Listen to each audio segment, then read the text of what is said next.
Welcome to the Supreme Lending Dallas Show, where you'll be introduced to different speakers on different topics, and you'll meet different guests for each of our episodes. Let's get started. My name is Liz Evans, host of the Supreme Lending Dallas Show, and I'm excited today for our two guests that are here, Loan Officer Elaine Casey and Realtor Karen Martin. Go ahead and say hi, gals. Hi, I'm Elaine. I'm Karen. And what I want to say right now is, Elton John, if you are watching the Supreme Lending Dallas Show for any reason right now, we have a huge fan of yours. So what's coming up is, Elaine, tell us about this picture. Well, that was myself and a coworker, and that was my 20th time going to see Elton John. 20 times? 20 times. So you are a huge fan. Oh. So Elton John, Die come hard. on, contact her, okay? Die hard. I've always said, before I die, I've just got to meet him. That's a bucket list. So what made you such a big fan? I've been going to his concert since 1972, since I got out of high school. Oh, I was going to say since you were 12 years old. Yeah. No. Now I just gave my age away. Okay, and then we have another photo, and it looks like you and Karen on this photo. Where was this taken at? You want to take that? Sure. We went to the Dior exhibit down at the Dallas Museum of Art. It was so cool. It was so cool. cool. It was very. And are you into fun. fashion? Is that why you went? It was mostly the fact that it was Dior, Yes. and they had costumes from different movie sets that, how fun. it was really cool. Yeah, it was. It was a great time, and beautiful clothing. Beautiful clothing. And you know they have some upcoming fashion shows at the Galleria right now. I Oh, heard really? that. Yes. I saw that. Yeah, we'll have Well, to look at that. We Yeah. might have to have round two. We Absolutely. might. We might. Okay, and then Karen, you have a lot of interests, hobbies, and you volunteer time. So tell us about this picture that's on the screen. I chose to volunteer at my son's old elementary school. He is 26 years old, and I was very active in PTA when he was in school. This was what they call launch, and of course we didn't have it last year because of COVID, so it was 2 years ago, and it was out at the Gaylord, and you basically go and there's tons of different classes, kind of like taking real estate CE classes, and you go what your interest is. And you also have other hobbies, and being a fan besides Elton John, you love Napa Valley, correct? I do. I've been there several times, and it's beautiful. And I love to go on the tours and get the free wine glasses that come with As you can tell, we with the like wine. tastings. Yes. And it's beautiful there. Yeah. It's Well, beautiful. cheers, ladies. Cheers. Well, cheers. Cheers. Cheers to y'all. Okay, so our topic today is the life and times of a loan officer and a realtor. So I'll be asking a few questions about it. And Elaine, how long have you and Karen been working together as loan officer and realtor? Over 7 years now. And what drew you to each other to work so well together? It was actually with a different brokerage that she was at, and we had done a partnership with that broker, and that's how I met Karen. And so. And Karen, what does your relationship mean to you with having such an amazing loan officer as Elaine? It's everything, honest to goodness. I always refer my clients to Elaine, which she knows. Obviously, I give them a choice, but that's my choice. So when Supreme first came into United, I was actually paired with a different loan officer, and our personalities did not mesh. And so Which is very important. it's very important. If you're going to work with someone, you have to have that trust. And it just didn't work out. So I went to the person who had signed me up with that person and said, okay, I either want Elaine or I'm going to go to a different lender. So I got Elaine. Yeah. Yay. It's worked out Wouldn't well. want it any other way. Yeah. right. No, it has worked out very well. Mhm. And Elaine, what would you tell the audience of those looking to become a loan officer? I would say have about 6 months' money in the bank, because typically if you're commission only. Okay. Typically, some houses are a little different, but if you're just coming in straight off the street, give yourself a break, because there's a lot a lot of legal that we have to be aware of, and compliance, and not only building relationships with your realtors, which is going to take time, but also with your borrowers, because you want them to feel very comfortable till the day, so that when they go to sign, they know exactly what they're signing and what it means. And I think that's probably one of the most important Complete things. trust. Absolutely. Yes. And what are the pros and cons of being a loan officer? Well, one is you are self-employed. So if you're not, if you need if you're not self-motivated, then I would suggest you probably not do it, because no one's going to walk in the door and go, "Oh, hi, will you be my loan officer?" Mm-hmm. It just doesn't happen that way. And it, it can have word of mouth, but you have to get it started and get it rolling. So that and being organized are two very, very important That's things. a skill you have to have. Yes, you have to have that. Yes. And Karen, the same question, but being a realtor, what are you wanting to say to those in the audience that are wanting to become a realtor? Well, and basically it's the same thing, everything that Elaine just said. You are self-employed. There are pros and cons to every job. I absolutely love it, but the downside is you are self-employed. Mm-hmm. You have no benefits. You pay your own health insurance. You pay your own taxes.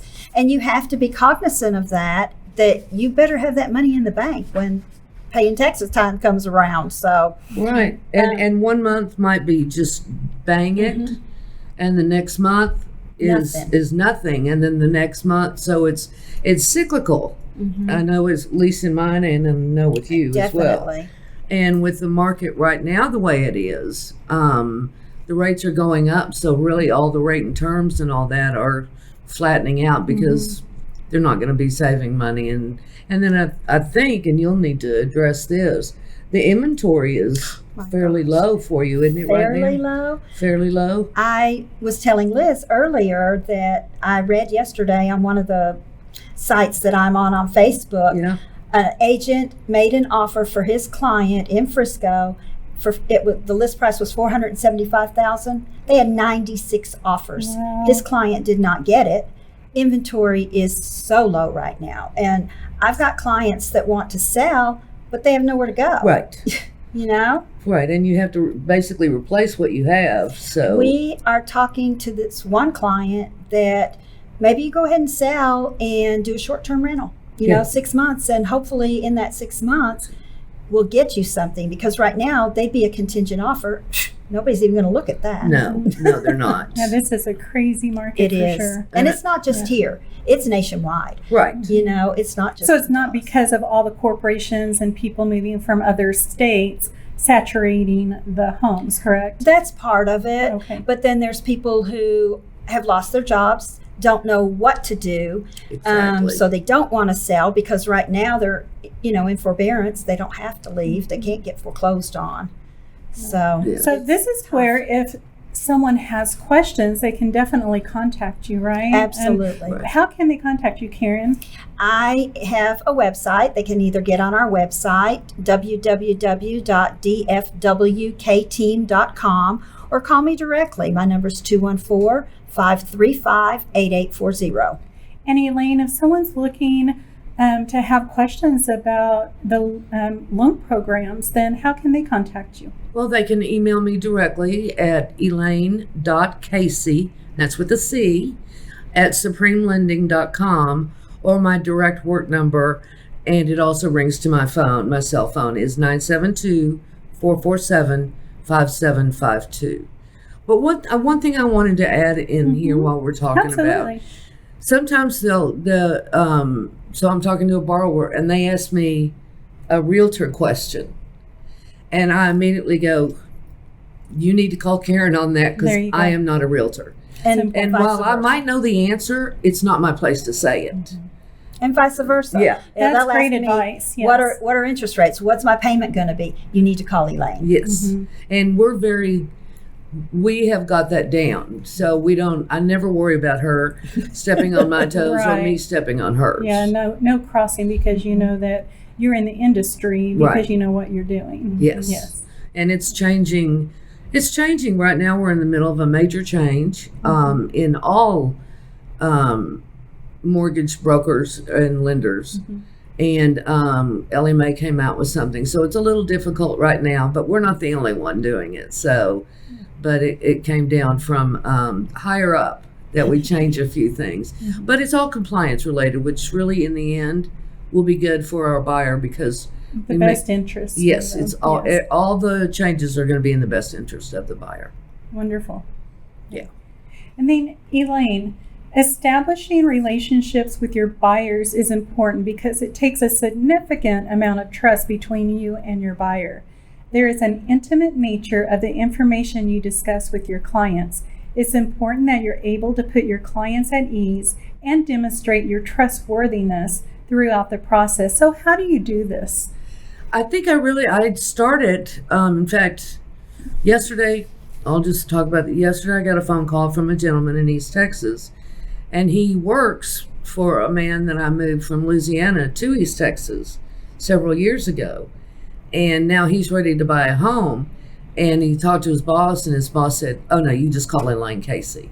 So, and that way from right then with that gentleman yesterday, I just put him at ease. There's no cost, there's no obligation. You can tell me anything. I'm not the underwriter, but let's really, get you into the best. Yeah. And I assure them that I'm there till they get the key if they're buying. Right. And I can vouch for that. Elaine is amazing, and you do walk all of your clients from start to finish, making them feel they completely trust you in the whole experience. Yes. I take pride in that. Yes, you do. Yes. Yes. And it shows. Yeah, thank you. You're welcome. And now, Karen, I've heard that being a realtor is fun and crazy at the same time and getting to know your buyers and their stories. Do you mind sharing a couple of stories with the audience? Well, it is fun and it can be crazy. I have had some very unique clients. I had helped a couple buy a townhome, and his sister was from out of state. She decided she wanted an investment property in Texas. She came in, flew in. I showed her one house and she bought it. That is so not the norm. I have had a pilot client that wanted the house so bad that they paid over the appraised value, but he wanted it. And of course now he's been there long enough that he's got his money back for sure. But every client is different, and every transaction is a team effort between myself and my lender, my client, and then on the other side, the listing agent, because I do work more with buyers, the listing agent, their client, the title company. Everybody has the same goal and needs to be on the same page. Yes, exactly. Because there's a lot from my side, but also the realtor Karen is involved in too, because we've got to make sure we got them insurance, we got to make sure title's clear so they can sell the house. If the appraisal for some unforeseen reason either needs repairs or doesn't come into value, then it's all a team, and everyone trying to figure out who's going to do what, when, and how. So then there's negotiations all the way really through. That's true. Yeah. Well, thank you very much. And as we come to the close of this episode, we have one more photo we want to talk about. So the photo that's up on the screen now, go ahead and tell us about this, Karen and Elaine. Oh, we had such a good time. Supreme Lending takes very good care of their realtors, and once a year they have a party, basically. It's called the red carpet. Come walk the red carpet. And my husband is a realtor as well, and we went, and lo and behold, he ends up winning the big prize that night. Yeah, he did. It's awesome. And he had said, "I never win anything." He had just told another agent that, "I never win anything." And she goes, "I think they just said your name." That was really exciting. And I know that Elaine was so excited. So we do pre-COVID have the Realtors Red Carpet event annually. And it is a treat for the realtors. Oh, and for us. And absolutely Trust for me, and for us. us. Yes. It's everyone's special night, and they do get treated very well with the valet parking, walking the red carpet. The food is The photos, the food and drinks are drinks. yes. Mhm. Can't Yes. forget the drinks. Yeah. And Yeah. the chocolate. And Oh, there's and the and there's chocolate, sponsors there, other sponsors as well. Absolutely, sponsors. So and there's a lot of, might be a credit sponsor there that maybe Karen didn't know, and she can yes. hook up with if. Mhm. Because sometimes people will call Karen and say, "I don't think my credit's there yet." Okay, well, let's start with Elaine, and then point. we'll go to Yes. credit counseling or whatever. Because we can help them most of the time. We can Yes. help people. Yes. Well, thank you for joining us today, and what a fun and exciting episode. And once again, Elton John, if you're watching, would you give her a call or a pass or something to your show? So Please. anyway, yeah, please. I went to his show too. Have you been to 20? No. Okay. Okay, she has. I She's a went. huge fan, and she has the glasses. I'm not to prove sure it. I've even been to 20 concerts in my life. Okay, so once again, thank you, and have a blessed day. Thank you all.